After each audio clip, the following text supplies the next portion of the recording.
Hello, I'm Adrian, back with another nice lick, and today's lick is a little bit blues, it's a little bit country, a little bit rockabilly. It is exceedingly nice. Let's check it out.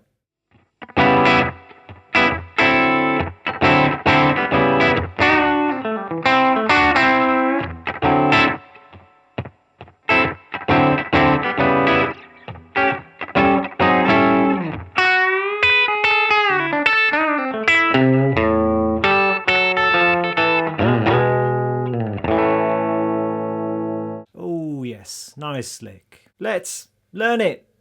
So the actual lick that I want to focus on is this one.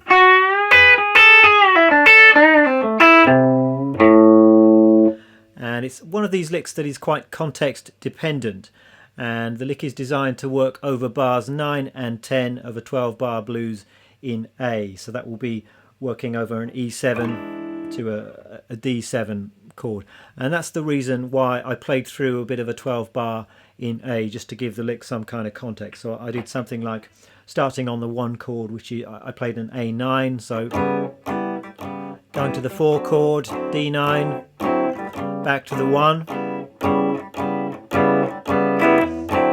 to the 4 chord, D9, back to the 1, and then we're hitting the 5 chord here, so E7 or E9, and that's where the lick slots in. So we've got, and that's working over the 5 chord down to the 4 chord, and then I ended with just a classic turnaround lick. So let's get to the details of this lick then, and we're starting with a bend at the 7th fret on the B string, and we're bending an F sharp up to a G sharp. And that's one of the reasons that it works so well over the 5 chord of a 12 bar in A. We're bending the F sharp up to a G sharp, which is the 3rd of our 5 chord of an E7. So that's the note there that we're bending up to, so that the lick perfectly outlines that chord. So we're bending F sharp up to G sharp, holding that bend whilst we're playing the 7th fret on the top string. So I'm bending with my 3rd finger, holding it, and then playing that B note with my little finger.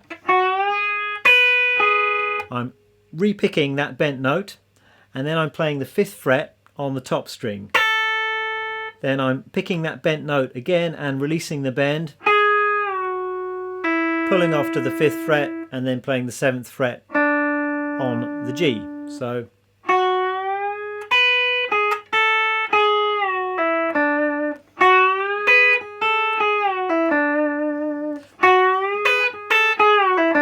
it's a very country flavoured idea, this one. We're bending that 7th fret note up, and important to try and support that bend, I think. So I'm bending with 3 fingers there, trying to get that bend exactly in tune, playing that B note on top. Then I'm going to have to bring my 1st finger over to the top string. You still want to keep that note in tune, so this is where you're going to need a bit of left hand strength. Releasing the bend and playing that 7th fret note on the G. And then the lick continues with the 5th fret on the top string, and then 7th fret on the G, and I'm just bending that up a semitone or so and releasing it, pulling off to the 5th fret, 7 on the D, then 5 on the B, and jumping all the way down to the 8th fret on the low E string. So I really like that big interval skip from the E over to that low C there. And then the lick ends with an open A string. So the whole lick for you slowly.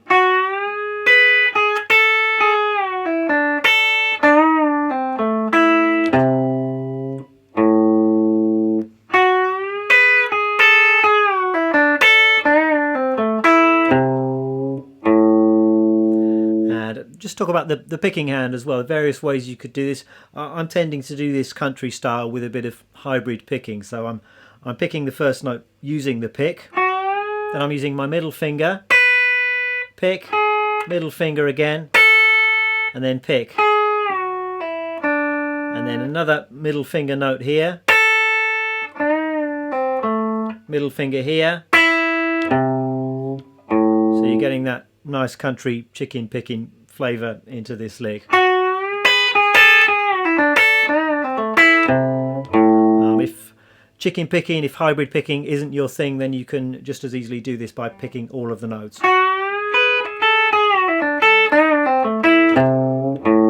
will just have a slightly different flavour. The rhythm of this lick is great. We've got a couple of nice triplets in there. So if I were to try and count it, it would go something like this. We've got 1, 2 and 3 and triplet, 1 and triplet, 3 and. So I always find it a little bit awkward trying to vocalise those triplets. It's really just that feeling of da do ba do ba da ba da do ba da ba da do da. If you can just feel and soak up that rhythm, that's probably the best way to do it.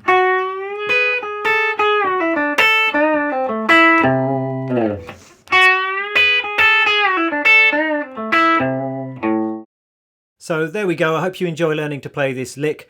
Maybe you can unleash this one next time you're having a blues jam with somebody and wow your friends.